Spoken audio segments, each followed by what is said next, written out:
the Hong Kong-China border finally reopens. However, some bad times are ahead. And more news from Hong Kong.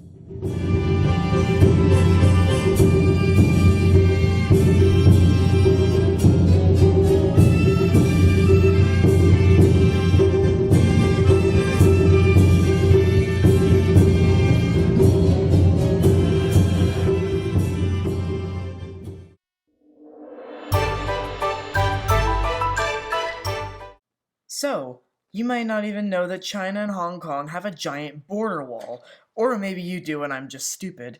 Anyways, the border is finally reopening soon, and you may be wondering, why does Hong Kong and China have a giant border wall if Hong Kong is quote-unquote part of China? Well, it's mainly due to the fact that you need to complete the same immigration stuff to go live in Hong Kong as any other foreigner in China.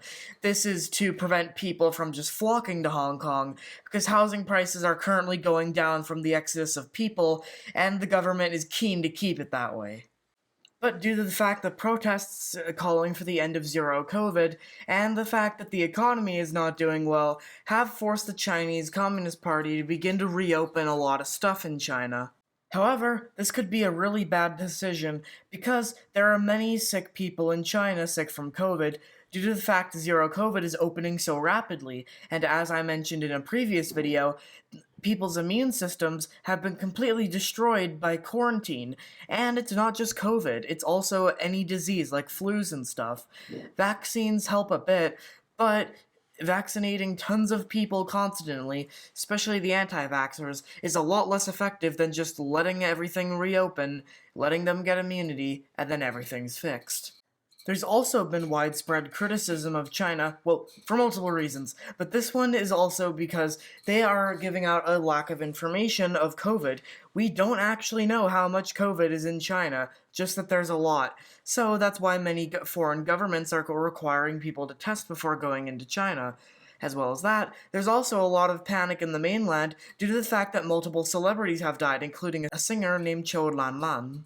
In fact, apparently Taiwan has also offered to help China with the COVID surge using their own medical supplies from various companies they have, which I find is just so funny, and I'd love for that to happen just because it just shows how incapable China really is, away from the propaganda. Sounds quite like something else I know happening in Eastern Europe. Speaking of the Russian military real quick, although I know this is the China part, their only carrier recently burnt up, and that carrier's only spent 4 days at sea in its entire life, and used half its lifespan because of that. The Russian military, ladies and gents. Right now I can't tell if the carrier fire was sabotage, or the carrier just wanted to end it all. But yeah, circling back to the beginning, this could be a very bad thing. Could be a good thing for the economy. A lot of mainland Chinese tourists coming.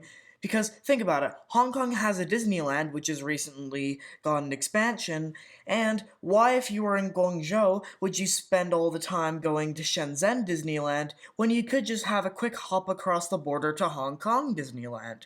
And that logic is the same with Canadians and taking a vacation. Why would you stay home and freeze like an icicle when you could just hop across the border to somewhere that gets 10 degrees warmer as soon as you step across the border?